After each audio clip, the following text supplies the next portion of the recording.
पिछले 70 सालों में पाकिस्तान में, बांग्लादेश में, अफगानिस्तान में हालात बद से बदतर होते चले गए। आपने आखिरी अभी सीन देखा कि किस तरह हमारे सिख भाई सर पे गुरु ग्रंथ साहिब लेके किस तरह अफगानिस्तान से पलायन किए। आपने देखा पाकिस्तान में क्या हालात हैं, किसी से छुपे नहीं है। और पाकिस्तान में तो जितने हालात हैं उसमें से 95% दलित हैं। ये वही दलित है जो जोगिंदर नाथ मंडल के छलावे में और उनके बहकावे में पाकिस्तान में रुक गए थे। बांग्लादेश का ये हाल है कि बांग्लादेश में क्या हो रहा है उस पे एक लड़की ने कहानी लिख दी, किताब लिख दी, लज्जा, तस्लीमा नसरीन। तो बांग्लादेश तो छोड़कर उसको भागना ही पड़ा। कितनी शर्म की बात है चौधरी साहब कि हम लोग उसको अपने मुल्क पे पनाह नहीं दे सके।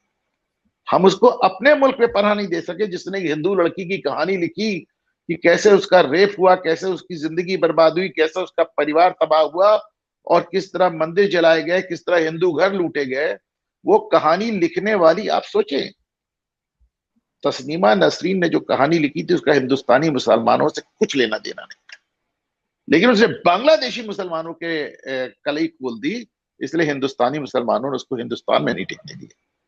ओवैसी के लोगों ने उस पर हमला कर दिया एयरपोर्ट पे। ममता बनर्जी से बंगाल से भगा दिया उसको और अंततः आप उसको पनाह नहीं दे पाए। तो एक सिंपल सा कानून है कि जो भी हिंद, पहली पहली लाइन तो ये समझ लें, ये कानून भारत के किसी नागरिक पर लागू नहीं है, चाहे वो हिंदू हो, चाहे मुसलमान हो, चाहे सिख हो, पारसी हो, ईसाई हो, बौद्ध हो, जैनी हो, किसी के ऊपर ये कानून लागू नहीं है।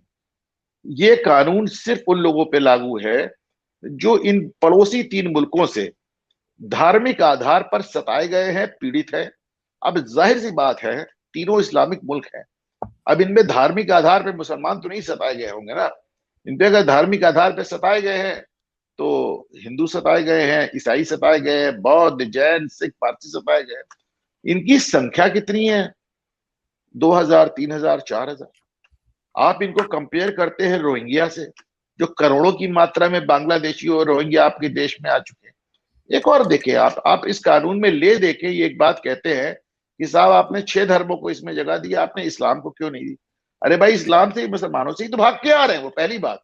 ये तो उस तरह की बात हुई कि जो लोग पीड़ित हैं, जिनके साथ बलात्कार हुआ, जिनको लूटा गया, जिनकी गर्दनें उतारी गई, जिनके परिवार तबाह हो गए, फना हो गए, जब उनको आप शरण देने की बात करते हैं तो यहाँ कुछ लोग कहते हैं कि जिन लोगों ने पीटा, जिन्होंने मारा, जिन्होंने लूटा, जिन्होंने रेप किया, उनको भी शरण दो। ये तो बड़ी अजीब सी बात है। बताइए, इसका कोई तर्क है, कोई लॉजिक है? कानूनी पहलू देख लें। कानूनी पहलू ये है कि सुप्रीम कोर्ट आप गए, सुप्रीम कोर्ट ने इसमें कुछ नहीं किया और उनका नहीं ठीक है, हमको कोई दिक्कत नजर नहीं आ रही। एक बात ये आती है कि साहब आपने इसको चुनाव के ठीक पहले लागू क्यों किया? इस बात को मैं 2 पहलू में देखता हूं। पहला तो ये कि जब आप कहते हैं आपने इसको 2019 में बनाया था, 2024 तक क्यों लाए?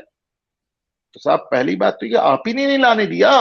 आपने पहले इस पे इतना बवाल किया, फिर कोविड आ गया, इसके नाम पे शाहीन बाग से लेके हर जिले, मेरे अपने प्रयागराज में कैसा प्रदर्शन हुआ, दिल्ली में दंगे हो गए, लोगों की गर्दनें उतार ली गई, मार काट मच गई, कितनी जाने गई। पॉलिटिकल पार्टीज, एनजीओज, एक्टिविस्ट, छात्र राजनीति, किसान से लेकर वो तथाकथित किसान नेताओं से लेकर फिल्म स्टार्स तक। मुझे तो भूलता नहीं फरहान अख्तर का वो बयान, लोग फरहान अख्तर का वो बयान बड़ा याद करते हैं सर, जिसमें उन्होंने कहा था कि मुझे नहीं मालूम CAA में क्या, सब लोग जा रहे थे तो मैं भी चला गया। पर मैंने तो फरहान अख्तर का जो बयान मुझे याद है, जो मैंने टीवी पे देखा, फरहान अख्तर बड़े पढ़े लिखे बनते हैं, बहुत पढ़े लिखे बाप के बेटे बनते हैं।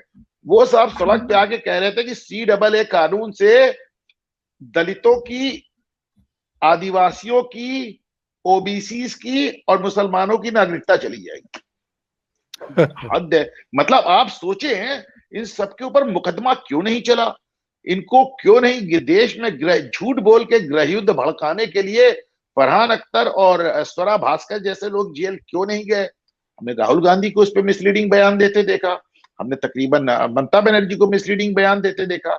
इनसे बेहतर तो वो आज की तारीख में वो मौलाना है जो टीवी पे आके कह रहे हैं कि साहब इस कानून में हिंदुस्तानी मुसलमानों के खिलाफ कुछ नहीं है, हमको डरने की जरूरत नहीं है। तो कुल मिलाकर मुट्ठी भर लोगों को, जो जान के, माल के और इज्जत के जिनको लाले हैं, उनको शरण देने को आपने इतना बड़ा मुद्दा बनाया।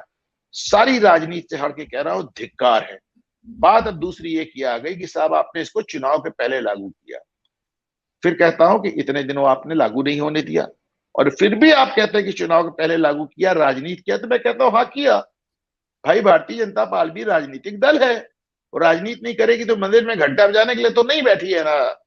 तो उन्होंने ठीक है राजनीति किया। तुमने 5 साल विरोध किया, वो राजनीति नहीं थी। उन्होंने चुनाव के पहले लागू कर दिया, ये राजनीति है। तो फिर इस दोगलेपन का मेरे पास सर कोई जवाब नहीं।